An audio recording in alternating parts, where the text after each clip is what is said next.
नमस्कार, मैं हूं प्रीति। बंसल न्यूज की खास पेशकश में आपका स्वागत है। जैसा कि आप जानते हैं कि आयुष्मान में हर बार स्वास्थ्य संबंधी समस्याओं पर खास जानकारी दी जाती है। इस कड़ी में आज हमारे साथ है डॉक्टर विनीता रामनानी, जो बंसल हॉस्पिटल में कंसल्टेंट, ऑप्थेल्मिक सर्जन और ग्लूकोमा स्पेशलिस्ट हैं। डॉक्टर विनीता, बहुत बहुत स्वागत है कार्यक्रम में आपका। नमस्कार, धन्यवाद। तो आज हम बात करेंगे बढ़ती उम्र के साथ कैसे रखें आंखों का ख्याल। अगर आपकी भी इससे जुड़ी कोई समस्या है तो हमारे नंबर लगातार आपके टीवी स्क्रीन पर फ्लैश हो रहे हैं, आप इन पर कॉल कर सकते हैं और अपने सवालों के जवाब जान सकते हैं। डॉक्टर विनीता, सबसे पहले मैं यही जानना चाहूंगी कि बढ़ती उम्र के साथ साथ आंखों पर क्या प्रभाव पड़ता है? जी, जैसे एज बढ़ती है, हम 40 साल से ऊपर होते हैं तो हमारी बॉडी में बहुत सारे चेंजेस आते हैं। आंखें उसमें मुख्य हैं। सबसे पहले तो पढ़ने का चश्मा आता है। 40 साल तक तो हमारी आंखों में पास और दूर बिना चश्मे के दोनों दिखता रहता है, लेकिन जिनको अगर पहले से ही दूर का नंबर है उन्हें भी पढ़ने का नंबर 40 इयर्स पे आ जाता है। ऑन एन एवरेज ये रहता है कि +1 का नंबर 40 साल पे आता है और हर 5 साल में वो आधा नंबर बढ़ता है, जिसे हम प्रेसबायोपिया कहते हैं। ये हमारा जेनेटिक होता है, एज रिलेटेड होता है। इसमें अगर कोई दूसरी बीमारी है तो ये नंबर तेज़ी से बढ़ सकता है, और अगर पहले से दूर का नंबर है तो वो नंबर आपका घट भी सकता है। जो दूसरी कॉमन बीमारी है वो है मोतियाबिंदु। तीसरा प्रॉब्लम ओल्ड एज के साथ में जो आ सकता है वो है कांचिया बिंदु या ग्लाकोमा, जो एज के हिसाब से ज़्यादा दिखने लगता है और ज़्यादा परेशान करता है।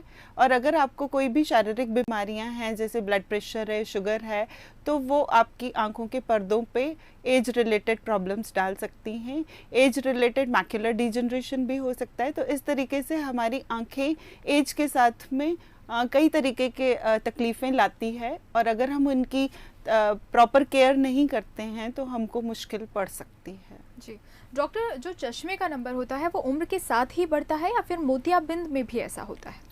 जैसा कि मैंने बोला कि अगर हमें कोई प्रॉब्लम नहीं है, हम कोई दूर का नंबर नहीं लगा रहे हैं, तो सिर्फ हमें रीडिंग का नंबर आएगा, और वो हमारे रिक्वायरमेंट के ऊपर डिपेंड करता है। अगर हम कुछ रीडिंग का काम नहीं करते हैं तो भले हम चश्मा नहीं लगाएं, लेकिन वो एज के हिसाब से बढ़ता ही है। 40 इयर्स पे +1, 50 पे +2 और 60 पे +3 ऐसा नंबर आता है। लेकिन मोतियाबिंदु के मरीजों में एक रिवर्स फिनोमेना होती है। बड़ी अजीब सी स्थिति होती है कि पेशेंट को पास का बिना चश्मे के दिखने लगता है। तो पेशेंट बड़ा खुश होता है कि अरे मुझे तो पढ़ने में भी कोई ज़रूरत नहीं है, लेकिन उनको कैटरेक्ट की वजह से दूर की दृष्टि कम हो जाती है और पास की दृष्टि बेटर हो जाती है। ये माइनस नंबर्स की वजह से होता है, और वो माइनस और प्लस मिलके 0 हो जाता है। इसलिए मोतियाबिंदु का पेशेंट कई बार चश्मे के बगैर भी पढ़ सकता है। जी डॉक्टर, मोतियाबिंद के लक्षण और इलाज के बारे में कुछ बताएं। जी बिल्कुल, जो मोतियाबिंदु है ये हमारी उम्र की निशानी है, जिसमें उम्र के हिसाब से जो हमारी आंखों में लेंस है वो धुंधला होने लगता है। तो जब ये लेंस धुंधला होता है तो हमको चीज़ें धुंधली दिखने लगती है। लेयर दर लेयर जैसे जैसे धुंधलापन बढ़ता जाता है, हमको दूर की चीज़ें साफ नहीं दिखती है। कई बार हमको गाड़ी चलाने में ग्लेयर होता है, कई बार इंद्रधनुषी गोले दिखते हैं लाइट के चारों तरफ, और डिम लाइट की विज़न कम हो जाती है। जैसे ही हम थोड़ा सा भी लाइट कम हुआ तो पढ़ने में, देखने में परेशान होते हैं, और हमें ऐसे लगता है कि हमारे चश्मे से हमें साफ नहीं दिख रहा है। तो ये मोतियाबिंदु की निशानी है। इसमें हम डॉक्टर से कंसल्ट करें, क्योंकि ये एज के हिसाब से जैसे झुर्रियाँ पड़ती है वैसे ही कॉमनली वो आ सकते हैं। और इसका एक आसान सा इलाज है, जिसमें हम मोतियाबिंदु का ऑपरेशन करके आपका लेंस बदल के आपकी रोशनी को पूरी तरीके से 100% ठीक कर सकते हैं। जी डॉक्टर, अगर मोतियाबिंद का इलाज सही समय पर नहीं कराया जाता है तो किस तरह की समस्याओं का सामना करना पड़ सकता है? जी, कई बार ऐसा होता है कि लोग इसकी तरफ ध्यान नहीं देते हैं। उन्हें लगता है कि ठीक है, अभी हमारा 90% विज़न है, अभी हमारा 80% विज़न है, तो हमारा काम चल रहा है। कुछ लोग चश्मे को दोष देते हैं, कुछ लोग अलग अलग किस्म की दवाइयाँ या घरेलू कुछ इलाज करते हैं, पर बेस्ट वही रहता है कि हमारा जो लेंस धुंधला है उसे हम हटाएं और उसकी जगह एक नया आर्टिफिशियल आर्टिफिशियल लेंस इम्प्लांट करें।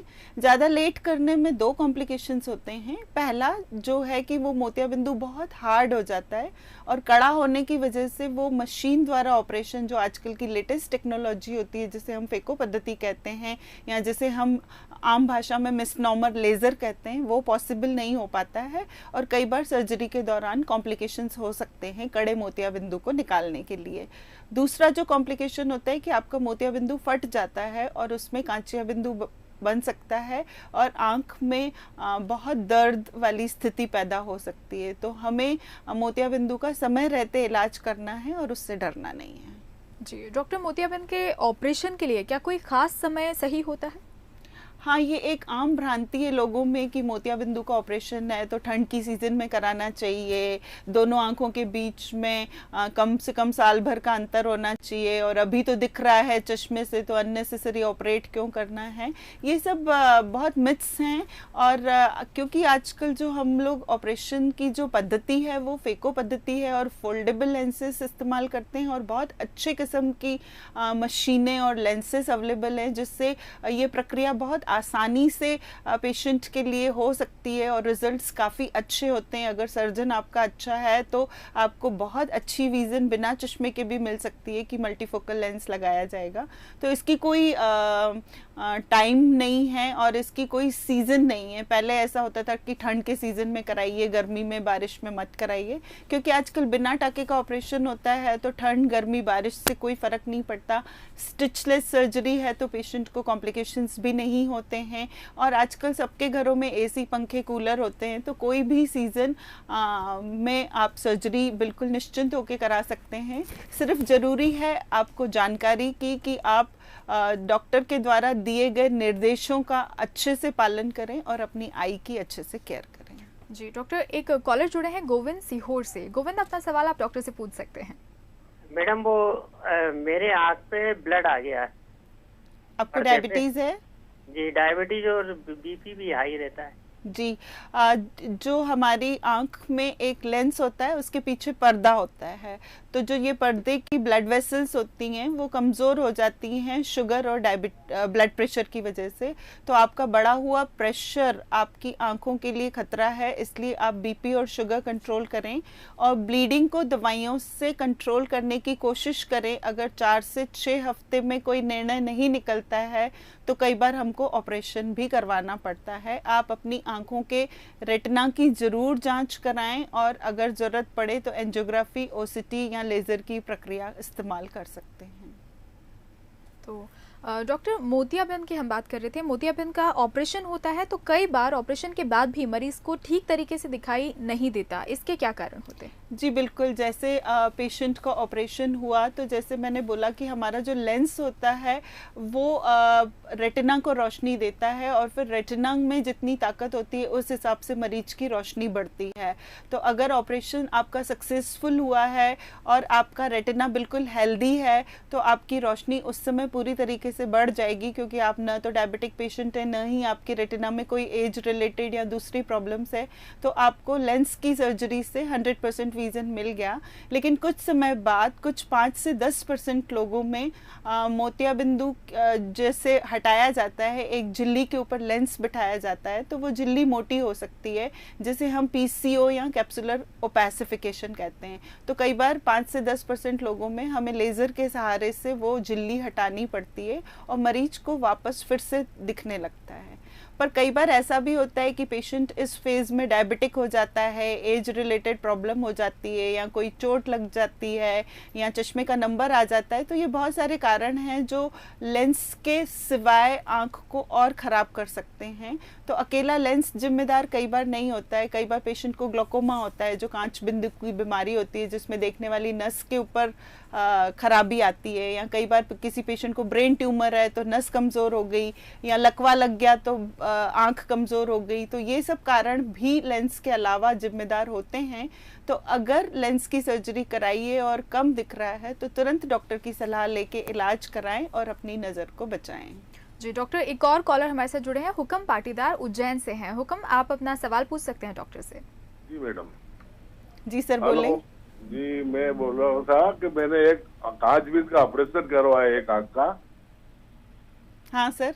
आंख का कांचबीन का ऑपरेशन मैंने करवाया एक का, तो उसमें लेंस नहीं डाला, उसमें 20% दिखता है। सर देखिए, जो कांचिया बिंदु की बीमारी होती है वो ग्लोकोमा होता है, जिसमें आंखों का प्रेशर बढ़ता है और देखने वाली नस के ऊपर दबाव डालता है और आपकी फील्ड्स कमज़ोर होती है, जिससे आपको धीरे धीरे दिखना कम हो जाता है। आपका ऑपरेशन जो किया है उसमें लेंस इसलिए नहीं डाला गया है कि वो ऑपरेशन प्रेशर कम करने का है, क्योंकि आपको कांचिया बिंदु या ग्लोकोमा की बीमारी है, तो प्रेशर कम करने का लेंस से कोई लेना देना नहीं है। मोतिया बिंदु में लेंस लगाया जाता है, कांचिया बिंदु में ऑपरेशन करके हम आपके प्रेशर को कम कर सकते हैं, लेकिन आपकी जो रोशनी चली गई है उसको हम नहीं लौटा सकते हैं। ऑपरेशन इसलिए किया है कि आपकी वो बीमारी वहीं की वहीं रुक जाए। अगर ऑपरेशन नहीं करते हैं तो ये बची हुई 20% भी चली जाएगी। और चूंकि आपको एक आंख में कांचिया बिंदु है, तो मैं सलाह दूंगी कि आप दूसरी आंख की भी अच्छे से जांच कराएं और उसे बचाएं। ऐसा ना हो कि जिस रास्ते पे आपकी एक आंख चल रही है, पीछे पीछे दूसरी आंख भी वैसी ही कमज़ोर हो जाए। उसको समय रहते बचा लीजिए। डॉक्टर, कांचबीन या ग्लूकोमा जिसके बारे में अभी आप बता रहे थे, इसके बारे में भी डिटेल में जानना चाहेंगे। जी बिल्कुल, जैसा कि मैंने बोला कि दोनों बढ़ती उम्र की प्रॉब्लम्स हैं, जिसमें मरीज को धुंधला दिखने लगता है और कई बार मरीज ये सोचता है कि मुझे कैटरेक्ट है और वो समय रहते इलाज नहीं कराता, जबकि अनफॉर्चुनेटली उनको ग्लोकोमा या कांचिया बिंदु की बीमारी होती है। और कई बार तो ऐसा होता है कि मरीज को रियलाइज़ ही नहीं होता है कि उनको कांचिया बिंदु है, क्योंकि इसके कोई लक्षण नहीं होते हैं और आमतौर पर इसके कोई सिम्टम्स भी नहीं होते हैं। और काफ़ी पेशेंट्स में इसकी पहचान उनकी रूटीन जांच के दौरान होती है, जब वो अपने चश्मे का नंबर चेक कराने आते हैं। तो कई बार कांचिया बिंदु की बीमारी एक्सीडेंटली आपका डॉक्टर आपको बताता है, तो प्लीज़ उस बीमारी को अच्छे से समझें, डॉक्टर की प्रॉपर सलाह लेके उस बीमारी को वहीं रोकने की कोशिश करें। जैसे कि मैंने बताया कि कांच बिंदु में नस सूखने की संभावनाएं रहती है, तो हम प्रॉपर तरीके से आई ड्रॉप्स डाल के, लेज़र करवा के या ऑपरेशन करवा के नस को सूखने से बचा सकते हैं। जी डॉक्टर, मोतियाबिंद और कांच बिंदु में कौन से बड़े अंतर हैं जिससे पहचाना जा सकता है कि ये कौन सी समस्या है? जी बिल्कुल, जैसा कि मैंने बोला कि मोतिया बिंदु में पेशेंट को धुंधला दिखता है, कांचिया बिंदु में पेशेंट्स को साइड से नहीं दिखता है और उनको डिम लाइट में नहीं दिखता है, और कुछ मरीजों को रंगीन गोले दिखते हैं, इंद्रधनुषी, और आंखों में दर्द और भारीपन होता है। बेसिकली कांचिया बिंदु एक अनुवांशिक बीमारी है, तो अगर फैमिली में किसी को कांचिया बिंदु है, ग्लोकोमा की शिकायत है, पेरेंट्स को या मासी को या चाची को या दादा दादी को, नाना नानी को, किसी को भी फैमिली में ये सुना हुआ है कि कांचिया बिंदु की बीमारी है या उनका आई का प्रेशर बढ़ गया था या उनकी नस कमज़ोर हो गई थी, तो वो पेशेंट्स ज़रूर अपनी चेकअप कराएं। वो दूसरे और पेशेंट्स जिनको स्टेरॉइड्स पे रखा गया है, जैसे कि वो ट्रांसप्लांट सर्जरी कराए हुए हैं या किसी और वजह से स्टेरॉइड्स का इस्तेमाल कर रहे हैं, ये एक दवाई है जो इन्हेलर के रूप में भी इस्तेमाल करते हैं अस्थमा वाले मरीज, तो ये मरीज ज़रूर अपनी जाके चेक कराएं कि आपको ग्लोकोमा तो नहीं है। और मेरे जैसे मरीज जो माइनस नंबर का चश्मा लगाते हैं, मायोपिक हैं या डायबिटिक हैं, या जिन्हें लगातार धुंधला दिख रहा है और वो कैंप में दिखा चुके हैं और उनको मोतिया बिंदु नहीं है, तो इसका मतलब मोतिया बिंदु के अलावा कोई लक्षण है जो आपको परेशान कर रहे हैं, तो आप बिल्कुल डॉक्टर से कहिए कि मेरा प्रेशर चेक करें, देखने वाली नस चेक करें। कई बार नस आपकी कमज़ोर दिखती है डॉक्टर को, वो फिर आपकी फील्ड टेस्ट कराते हैं और आपके ग्लोकोमा को इलाज देते हैं। तो मोतिया बिंदु हमने अगर 6 महीने साल भर ऑपरेट नहीं कराया तो भी कोई नुकसान नहीं होगा, आपको विजन वापस मिल जाएगी ऑपरेशन के बाद। लेकिन कांच बिंदु में अनफॉर्चुनेटली अगर आपने साल भर देर कर दिया और आपने अपनी रोशनी खो दी, तो फिर आपका डॉक्टर इलाज से वो रोशनी वापस नहीं दे पाएगा। तो ये बेसिक डिफरेंस है जिसमें हमको कांच बिंदु को जल्दी पहचानना है और कांच बिंदु का समय रहते इलाज करना है। जी डॉक्टर, एक और कॉलर जुड़े हैं, पीएस तोमर, जो कि टिमरनी से हैं। पीएस तोमर जी, आप बात कर सकते हैं डॉक्टर से, अपना सवाल पूछ सकते हैं। हेलो जी सर। मैडम, मेरे को डबल दिखता है। आप चश्मा लगाते हैं, आपको डायबिटीज की प्रॉब्लम तो नहीं है? डायबिटीज की प्रॉब्लम नहीं है, चश्मा लगाता हूँ और बार बार ये मतलब ठीक भी हो जाता हूँ, फिर वापस हो जाती है शिकायत। देखिए, कई बार डबल दिखने की जो प्रॉब्लम ये होती है कि हमारी दोनों आंखों का प्रतिबिंब अलग अलग बनता है, सीधी आंख का अलग और उल्टी आंख का अलग, और उसको ब्रेन एक दूसरे के ऊपर बिठा के समझता है कि वो एक है। तो कई बार एक आंख में चश्मे का नंबर ज़्यादा चेंज हो जाता है, बड़ा होता है, या शुगर कई बार फ्लक्चुएट होती है तो हाई शुगर के दौरान डबल दिखता है। आप अपनी आई टेस्ट कराएं कि आपको किसी नर्व्स में पैरालिसिस तो नहीं हो रहा है, क्योंकि आपकी नसें आपकी आंखों की मूवमेंट को कंट्रोल करती है। और कई बार चश्मे में टिल्ट होता है या आपको चश्मे का नंबर सही नहीं होता है, इसलिए भी डबल दिखता है। समय पे आपने अगर खाया पिया नहीं है तो फिर चक्कर और कमज़ोरी और डबल दिखने की शिकायत होती है। विटामिन्स की कमी है या आपको खून की कमी है तो आप एक बार अपना जनरल इन्वेस्टिगेशन कराएं, एक बार अपनी आई का टोटल इन्वेस्टिगेशन कराएं। सब कुछ नॉर्मल निकले तो कई बार एमआरआई की भी ऐसे मरीजों को ज़रूरत पड़ती है। जी डॉक्टर, उम्र के साथ कई बार ऐसा होता है बीपी और डायबिटीज़ जैसी समस्याएं होती है लोगों को, इसके कारण आंखों पर प्रभाव पड़ता है?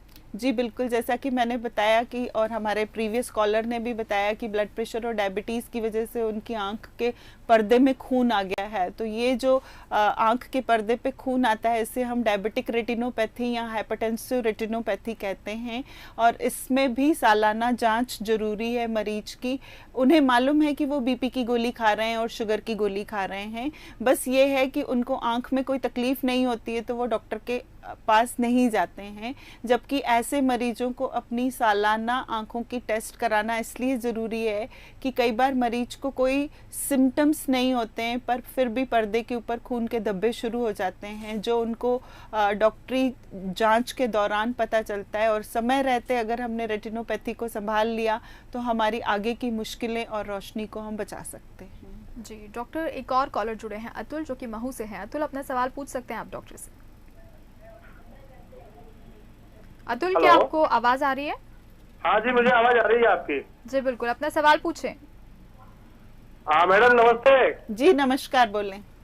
मैं अतुल शुक्ला बोल रहा हूँ। मैडम ऐसा है, मेरी मदर को वैसे तो आंखों में कोई दिक्कत नहीं होती है, लेकिन ज्यादा देर तक पढ़ती है, मतलब 5 मिनट भी अगर पढ़ती है या टीवी देखती है तो बहुत ज्यादा दिक्कत आती है। सर देखिए, ये लगातार हम जो टीवी स्क्रीन पे देखते हैं या जब हम पढ़ाई करते हैं तो हमको आंखों में पानी आ सकता है। उसकी 2 मुख्य वजहें होती है। एक तो हमारी आंखें ड्राई होती है, जब भी हम कोई भी चीज़ लगातार घूर के देखते हैं तो हमारी आंखों में सूखापन आ जाता है। और वो ओल्ड एज में, डायबिटीज़ वाले मरीजों में या फिर फीमेल्स में हार्मोनल चेंजेस की वजह से ज़्यादा आता है। और स्पेशली जब घुटनों में दर्द हो या कोई गाउट की प्रॉब्लम हो तो ड्राइनेस ज़्यादा होती है। ऐसे मरीजों को सिर्फ एक लुब्रिकेटिंग ड्रॉप से हम कंफर्टेबल कर सकते हैं। और जो दूसरी प्रॉब्लम है आंखों में पानी आने की, वो है एलर्जी या पानी के रास्ते में रुकावट। तो आप एक बार आई टेस्ट ज़रूर कराएं कि उनको ड्राइनेस है, एलर्जी है या कोई चश्मे के नंबर की ज़रूरत है।